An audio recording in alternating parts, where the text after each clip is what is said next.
How's it everyone, Grant here, welcome back to the channel. And as you can see here, I have the brand new HTC U12 Plus waiting to be unboxed. And so first, thanks to the folks over at HTC for sending this out to me to review. This is not even shipping to customers yet, at least here in the US. It's only up for pre-sale still on htc.com as well as amazon.com. And so let's just go ahead and take a look at the box real quick. It's standard HTC packaging, as you can see here, U12 Plus branding on the front. Usually they have all the specs listed on the back, but they've kind of just got the highlighted things here. As you can see here, I have the 64 gig variant. They're highlighting their dual cameras, so you actually have quad cameras. So you got dual cameras on the rear and on the front.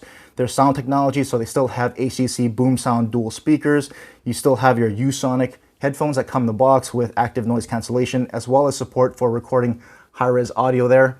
And they're doubling down on Edge Sense, so they still have the short and long squeeze that's programmable to pretty much launch whatever you want. But they've also added some additional features to Edge Sense 2, which we'll get into a little bit later. But I'm really anxious to actually get into the box, so let's go ahead and just open it up here.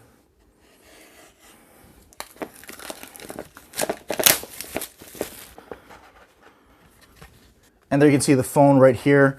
And let's actually take a look at the phone itself. We'll get to the accessories a little bit later. So you can see the sleeve that comes in. Let's see if we can unwrap that. And so there you go, that translucent blue color where you can actually see into the components on the back of the phone a little bit. So this is probably my favorite color. It's also gonna come in ceramic black as well as a flame red, which is kind of close to the solar red that you saw on the U11. But I did go to their San Francisco hands-on event, and that flame red was a little bit different from the solar red, but still pretty close. And like I said, they have their Edge Sense 2, so you still have the short and long squeeze, but these buttons here are no longer mechanical buttons. They're actually going to be pressure sensitive buttons, so they are just touch buttons with some haptic feedback there. I did play with that at the event, and it did take a little bit getting used to be honest, and I'll demo that a little bit later. You also have, they added some double tap feature where if you double tap on the side, that'll actually activate one-handed mode or it'll shrink the screen. But I think that's also programmable to some other things as well. And then they also have their hold for orientation. So as you're holding it, say you're lying in bed, it intelligently knows not to auto-rotate the phone based on how you're holding it. And I also believe it prevents the screen from dimming as well.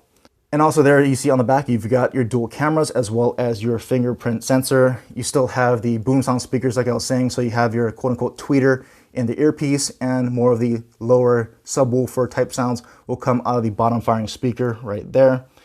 It also has support for aptX HD as well as LDAC codecs for your high quality Bluetooth audio. And it's also IP68 water and dust resistant, so you can submerge this in water in about 5 feet of water for about 30 minutes. That's 1.5 meters for everyone else outside the US. And so let me just go ahead and put the phone down here for you to take a look at while we go ahead and look at what you get in the box. And you actually get a lot of things in the box like you usually do with HTC. So here is your charging brick, and this is going to be a Quick Charge 3 power adapter, even though the phone does support Quick Charge 4. I'm not sure if there's a lot of Quick Charge 4 adapters out there, so they just bundled in a 3.0 adapter there. I believe this is your USB Type-C charging cable, as well as your Usonic USB Type-C headphones. So there you go, USB Type-C, Usonic active noise canceling earbuds. So there they are right there. You have additional tips, ear tips for getting the right size for those Usonic earbuds. It even comes with a clear case here. So standard hard plastic case that you get even with the previous U11. So a pretty simple shell style hard plastic case there to prevent some scratching on that beautiful liquid surface. Let me go ahead and put it on just so you can see what that case looks like real quick. So that's what that case is going to look like. It's got the cutouts for the camera, the fingerprint sensor, and your flash. So it's got 4 mics for all its audio features, and it's got cutouts for all of that as well. The bottom is going to be completely open. The top is covered, but open for the secondary mic. And there's what it looks like from the front. So pretty simple and basic case. And in the rest of the box, you get the SIM removal tool right there, as well as your standard warranty and quick start guide and great nighttime reading there. So make sure to read all that. So now let's go ahead and power up the phone, and then I'll run through some of the rest of the specs here. I'll put that down right there. So this comes with the latest Snapdragon system on a chip, the Snapdragon 845, Adreno 630 GPU, 6 gigs of RAM, 64 gigs or 128 gigs of storage. This is the 64 gig version that I have. It also has micro SD expansion up to 2 terabytes. It's got a 6-inch Quad HD Plus Super LCD 6 display that is HDR10 compliant, that is 2880 by 1440, 18 by 9 trendy aspect ratio at 537 pixels per inch. And so like we said, it had quad cameras, so you can see there the dual 8 megapixel front-facing cameras. It does support face unlock as well. And then you have your rear dual cameras there. The main sensor on this one is a 12 megapixel camera at f/1.75 aperture, which is an interesting number there. It has 1.4 micron size pixels. So that means pretty big pixels for good low light performance with their ultra pixel technology, which does work, and it has worked really well on some previous HTC phones. It's got phase detection and laser autofocus. The secondary camera lens there is a 16 megapixel telephoto lens. So sorry to all you super wide angle camera fans. That telephoto lens is used for 2x optical zoom, as well as the new bokeh mode, which is that portrait mode with that blurred background, which is pretty much standard for all phones here in 2018. It has OIS and EIS, so both hardware and software stabilization for good low light performance, as well as video stabilization. It's capable of shooting up to 4K 60 frames per second, so right up there with the big boys like the Samsung Galaxy S9, S9 Plus, as well as the iPhone 8 Plus and iPhone 10. It has sonic zoom, so when you zoom into a subject, it'll increase the loudness, and when you zoom back, it'll decrease the volume. Really cool there. It's got that auto zoom feature for smooth zooming in your videos. Like I said before, it supports high-res audio recording. HDR burst, which is there pretty much equivalent to HDR Plus like the Pixel, and actually produces some great results on the U11, so I'm excited to see what the U12 does here. It also has AR stickers if you're into that kind of a thing. Seems like all manufacturers are adding something like that in nowadays. And it does support RAW file formats, so if you like to post-process your photos, you can actually shoot in RAW, so that's really good. And lastly, it's got a 3500 mAh battery, and like I said before, it supports Quick Charge 4.0, but it does come only with a Quick Charge 3 adapter. And that battery capacity is actually up from the 3000 mAh that you get on the HTC U11, but a bit down from the 3930 that you get on the U11 Plus. So we'll have to see how battery life works out here with the 3500 mAh battery, but HTC usually optimizes their software pretty well, so I'm expecting some pretty good battery life off of that battery. And then lastly, connectivity. It has support for Bluetooth 5, NFC, and dual band Wi-Fi, so all those goodies are packed right into this device, and you can kind of see into the back components there with this nice translucent blue. So I'll just go ahead and run through the setup here, and then we'll go ahead and take a look at the phone.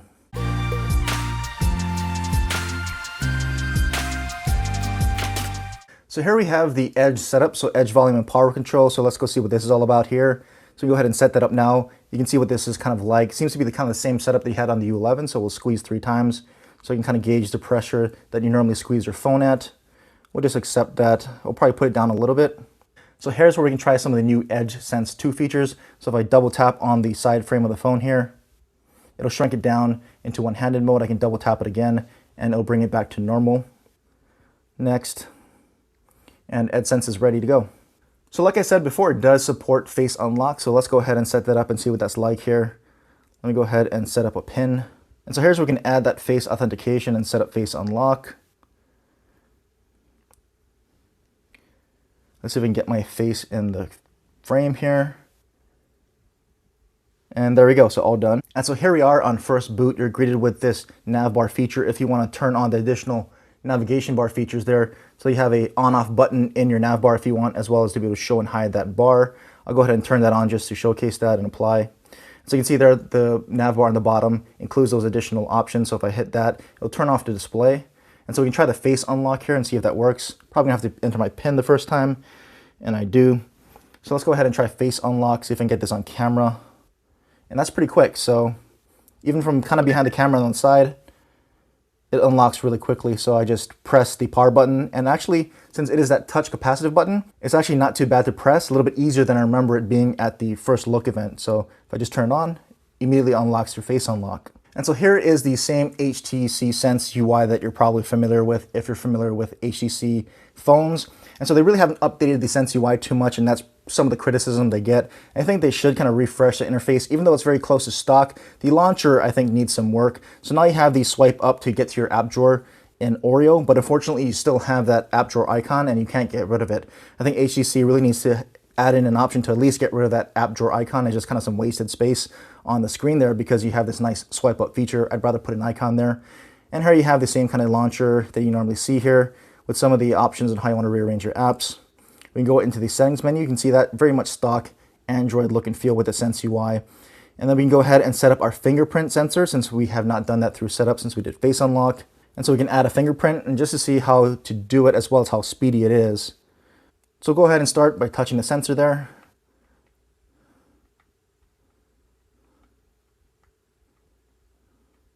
So about 6 touches to add your fingerprint there. And I can go ahead and turn it off, and we can see how fast it is. So there you go, not the fastest it would seem. A little bit of a delay. Try again. Touch. So not the fastest, but seems to be pretty accurate. Face Unlock is going to be a lot speedier, but maybe not as secure. So I can go ahead and do Face Unlock again, and super fast Face Unlock. So again, not the fastest fingerprint sensor, but it does work and seems to be fairly reliable there. I'll add some more later, but just kind of want to show you that. We can go back into settings, go into software information, so you can see it is running Android 8.0 with the March 1st security patch out of the box. I don't know if there's going to be any kind of an updates. Let's see, software updates. If we're going to get the May security patch even April, so no. So out of the box, a little bit disappointing that you're only getting the March security patch. So hopefully HTC will update this with at least April, preferably May, since we're almost in June right now. And that's one thing I've been noticing. HTC has been kind of lagging on the monthly security patch updates. I think both my U12 and my U11 running on Android 8.0 Oreo still have the December security patch. So hopefully HTC, if you're listening, you can kind of speed up those monthly updates. That would be very much appreciated. And then you can play with this and get into the Oreo Easter egg. So that's just the 8.0, not 8.1, unfortunately. Wish they would have had 8.1 because I'm kind of getting some sketchy battery life there on some of my other devices, HTC phones like the U12 as well as the U11. Since updating to 8.0, I hear 8.1 has some better battery optimizations, but we have 8.0 here. And so like I said before, it does support MicroSD expansion. So if I go ahead and tap storage, I've already got an SD card that I put in there. We go ahead and to set that up, so I can go ahead and reformat that. And as you see, it has format as internal. So it does have adoptable storage here if you want to. You go ahead and format that card as internal storage to expand that already 64 gigs of memory. So if you don't want to spend the extra $50 for the 128 gigs, you can put in an SD card and format that as internal storage if you want to. And then also the other thing that I've been noticing is that the edge is a little bit too sensitive. So I want to go ahead and change the pressure sensitivity on that. So we can go into settings, hit Edge Sense, and then we can go ahead and go into pick one of the squeeze, short squeeze we'll go into. And this is where you can set what you want that short squeeze to do. I'll leave it on the launch camera. But if you go into this 3-dot menu here, that's where you can say adjust your squeeze level. So if your squeeze is a little bit too sensitive, that's how you would get into where you can adjust the squeeze level. And so we can set it at the highest level there, or just test for, again, for what your normal squeeze is.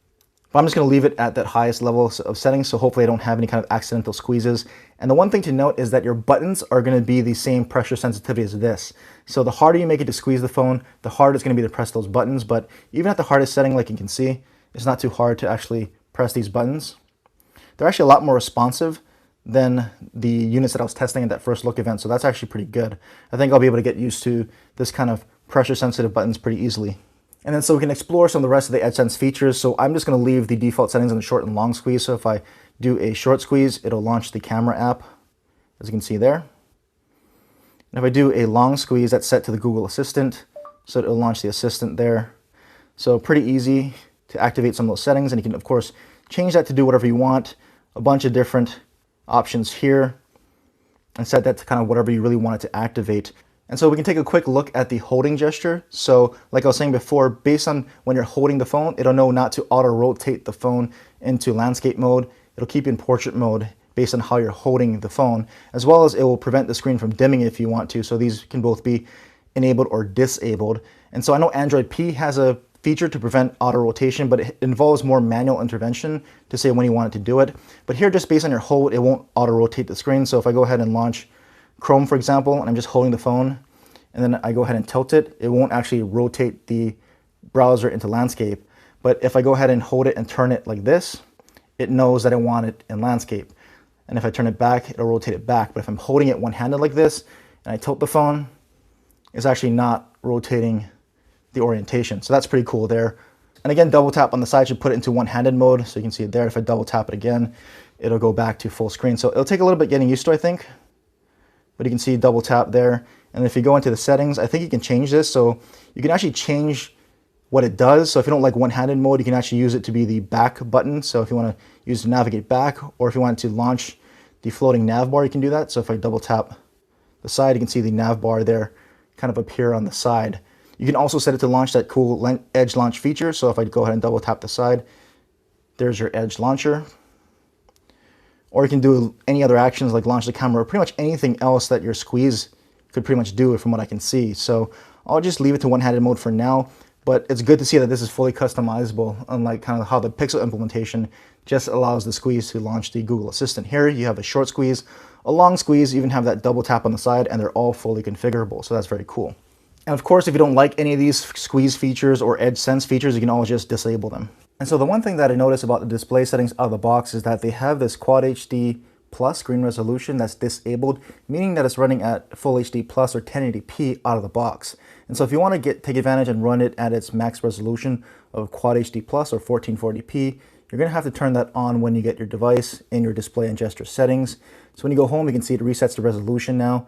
So the text is a little bit sharper maybe, but if you want to take advantage and run it at that full resolution that it's capable of running at 1440p, you're going to have to remember to turn on that setting. And one thing that I want to take a look at here, you can see I have the HTC U11 Plus. The complaint about the U11 Plus, even though it has the same Super LCD 6 display, it was a little bit dim. So I usually had to have this on pretty much almost max brightness indoors and guaranteed max brightness outdoors at all times. And outdoor visibility was still a little bit iffy. And so the brightness was something that was complained about on the U11 Plus. So I'll go ahead and crank the U11 Plus all the way up. I'll put it on the white settings background here, and I'll pick up the U12 Plus here, and I already have it on that settings. So put them side by side, U11 Plus, U12 Plus. I'll crank this up all the way to max brightness here, and you kind of see what that looks like. And I'll go ahead and go into actually display to make sure that brightness level is off auto brightness. And again, we'll crank up the brightness there. Same thing here. I'll go into display and gestures and make sure auto brightness is off and that we're still on full brightness level. And then as we compare the two, at least in person, the U12 Plus does look a little brighter here as I'm seeing it in person. I'm not sure if that's coming across on the camera. I think it's gonna be a little bit tough, but just trust me, the U12 Plus does look a little bit brighter. Maybe not a whole lot brighter, but definitely brighter than the HTC U11 Plus here. So that's good. I'll test it out some more to see what the outdoor brightness looks like on the U11 Plus. But at least indoors, to my naked eye, I don't think it's coming through on camera as much. It's definitely brighter. I'm thinking maybe it could be a little bit brighter. But there you can see, I can't get the exact same wallpapers on each, but the U12 Plus does look a tad bit brighter than the U11 Plus here. And next I want to take a look at the cameras because you've got the dual front and rear cameras. That's the other major upgrade here. So I'll just squeeze to launch my camera. And there you can see the camera launch time pretty quick. And a little bit changes to the camera app, but nothing major. If you swipe down, you get all your camera modes. So it used to be up here vertically, a little bit larger, easier to see. So I've got a bunch of different modes there. Your standard modes are on panorama. You have your pro mode here. So manual controls. You can see there, you've got control over manual controls. You put it back to auto. But you also have panorama, video, your hyperlapse, slow motion, selfie, photo, panorama, and video. And then, of course, to get to your camera options, a little bit easier to see. They used to be kind of tucked away up here. I like to turn on my grid. You can turn off geotagging of your photos, shutter sounds. Volume buttons control what it does. I like to put it on zoom. So all those settings are still there. You've got your auto HDR. You can toggle forced HDR if you want. Your megapixel settings here, which I'll leave on 12 megapixels. Your flash control there, turn it on, off, or auto, as well as your AR stickers and your timer. But the star of the show here really is the bokeh mode or your portrait mode, which you toggle on here. And I've got an Android figurine here. And I can go ahead and take a sample shot, see what that looks like. We can kind of get that in frame. So snap the picture, you can see it processing, and there it is. And then the good thing about this one is that you can actually go ahead and modify the bokeh after. So if you hit edit, you have a bokeh mode editor. I'll go ahead and unlock the phone. And so there is your bokeh mode editor. So you can go ahead and tap the slide how much bokeh you want. You can max it out there like you see there, or you can really minimize it. So put it at max bokeh, and you can see the background blur out. Tap OK, it'll save the photo. And there you can see what that looks like. So not too bad. I'm definitely going to play around with this a lot and see what kind of portrait modes I can shoot on this of people, pets, etc. How good it compares to some of the other portrait modes on the market. But it's good that they added this feature. Pretty much a must here in 2018. And we can even try the front camera here. It has a twist to turn the camera. And I can put it in portrait mode. And I can see what this is going to look like. I'll take the picture.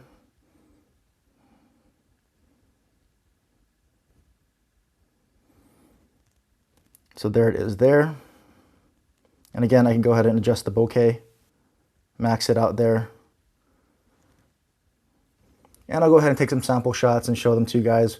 I'm not sure if in this video or maybe a subsequent video, but definitely going to play around with portrait mode on the front and rear cameras there. But I do like that twist action to move between the two front and rear cameras.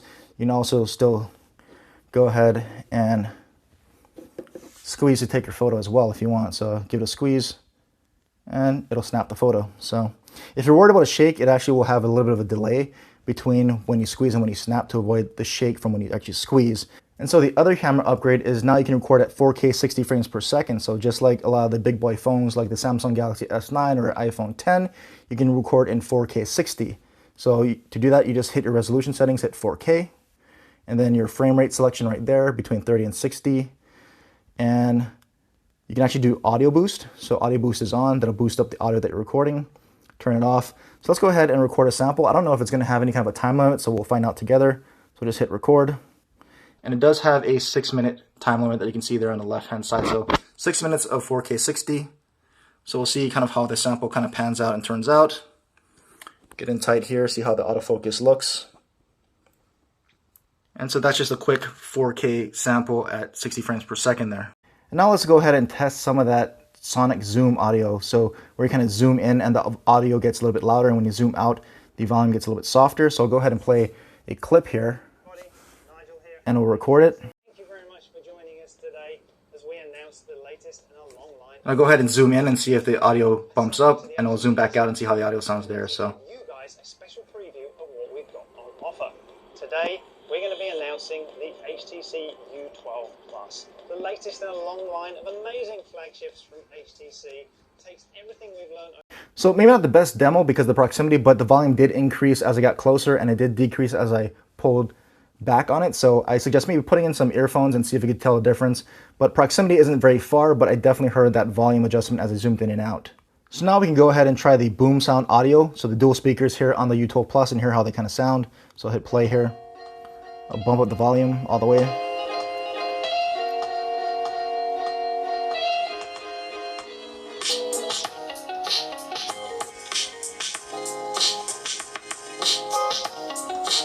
And I'll hold it closer to the mic, see if you can hear a difference.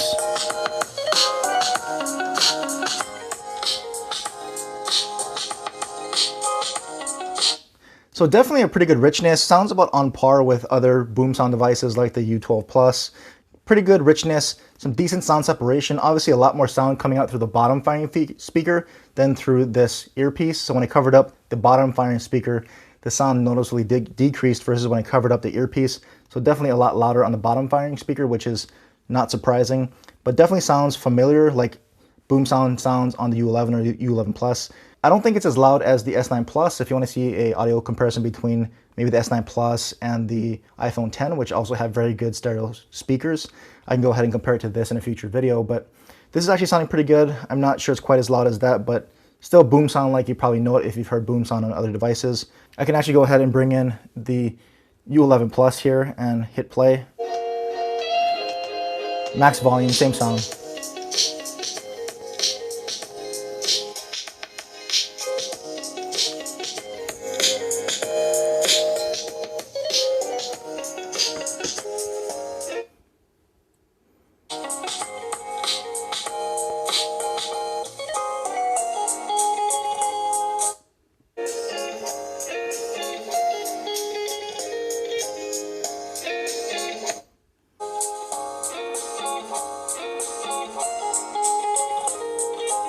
So very comparable between the U11 Plus and U12 Plus as far as BoomSound is concerned.